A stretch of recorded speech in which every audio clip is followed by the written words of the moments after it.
අදුල්ලේ මුස්ලිම් විද්‍යාලයක රාමසාන උපවාස උත්සවය වෙනුවෙන් පවත්වපු සර්ව ආගමික වැඩසටහනකදී කරණීය මෙත්ත සූත්‍රයේ වාර්සෙට්ට සූත්‍රයේ ආදී බුදුහාමුදුරුවෝ අදාළ සූත්‍ර පිළිබඳව දේශනාවක් කළේ. ඒකට කිපුණු මේගොල්ලෝ දහම්පාසලුත් ඔක්කොම වහනවා මේක අයින් කළේ නැත්තම් කියලා මහා දැවැන්ත උද්ඝෝෂණයක් විරෝධයක් කරලා මම ඊට පස්සේ කොළඹට එනකොට අගෝස්තු 19 වෙනිදා 30ක් විතර පොල්ලු අරගෙන ගැව්වා. හාමුදුරු කෙනෙක් ඉස්සෙල්ලාම ඇවිල්ලා ගහගෙන ගියේ වෑන් එකට. ඒ හාමුදුරුව අතරපස් ගමන මම දැකලා තියෙනවා. නුවර බොදුබල සේනා සංවිධායක හාමුදුරුවෝ. ඔය නාට්‍ය ඩිලාන් පෙරේරාගේ අසාර්ථක නිෂ්පාදනයක්. මොකද අපි ඩිලාන් පෙරේරාගේ නිර්වත එලිකලා මයංගනේ බුදුමහා සමුළුවේදී. ඉතින් ඔහුගේ ඡන්ද පදනම තියෙන්නේ එහෙ. අපි මයංගනේ බුදු සමුළුවෙන් පස්සේ ඩිලාන් පෙරේරා වියදම් කළා. හදනවා දැන් අපිට බණින්න එකක්. අසාර්ථක ඇමතිවරුනේ ඉතින්. ගෑනුත් නොවන පිරිමිත් නොවන උන් දේශපාලනයට ආපුවාම කරන වැඩ ෆේල්.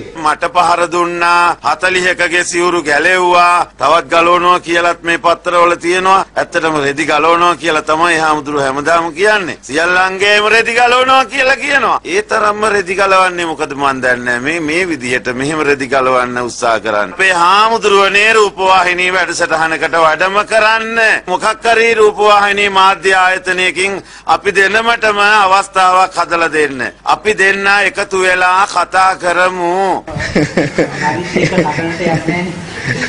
අසූචි ගාගෙන ඇවිල්ලා සිංහයන්ට කතා කරනවා. ඉතින් සිංහ අහක දිහා බලන් ඉන්නවා මොකද ගඳයිනේ. ඔබ වහන්සේ කියන්නේ අධර්මය, වෛරය, ක්‍රෝධය බුදුහාමුදුරුවෝ එහෙම වදාරලා නැහැ. භික්ෂුවකට ගැලපෙන්නේ නැහැ ඔය වචන.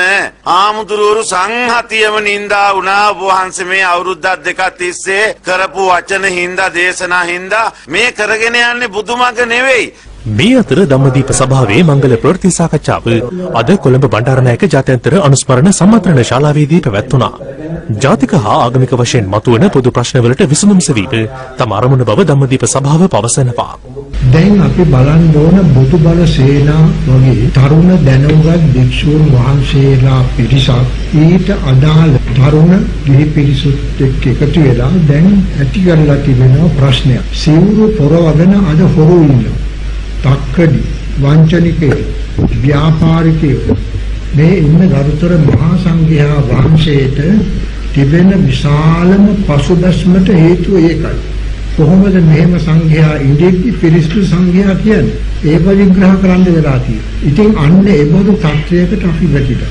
අපි ප්‍රශ්න වලට විසඳුම් සෙවිය යුත්තේ කාටත් සාධාරණ විදියටයි. බෞද්ධයෝ ධර්මානුකූලව විසඳුම් හොයන ක්‍රමයක් තියෙනවා. ඒ ක්‍රමය අන්තවාදී ක්‍රමය නෙවෙයි. අපි කතා කරන බෞද්ධකම අපේ ක්‍රියාකාරීත්වයේ තියෙන්න ඕන. බෞද්ධයන්ගේ ප්‍රශ්නය විසඳා ගැනීම තුළ ක්‍රිස්තියානින්ට අසාධාරණයක් වෙනවා නම් ඒක බෞද්ධ ක්‍රමය නෙවෙයි. බෞද්ධයන්ගේ විසඳුම මගින් ඉස්ලාම් ආගමට හෝ Hindu ඇත්තන්ට අලාභයක් අසාධාරණයක් හිංසාවක් වෙනවා නම් ඒක බෞද්ධ ක්‍රමය නෙවෙයි. බෞද්ධ ක්‍රමයේ යටතේ යන සියලු ආගමිකයන් සැනසුණා, සියලු ජාතිකයන් සැනසුණා. ඒක තමයි සිංහල ජාතික ඉතිහාසයේ අවුරුදු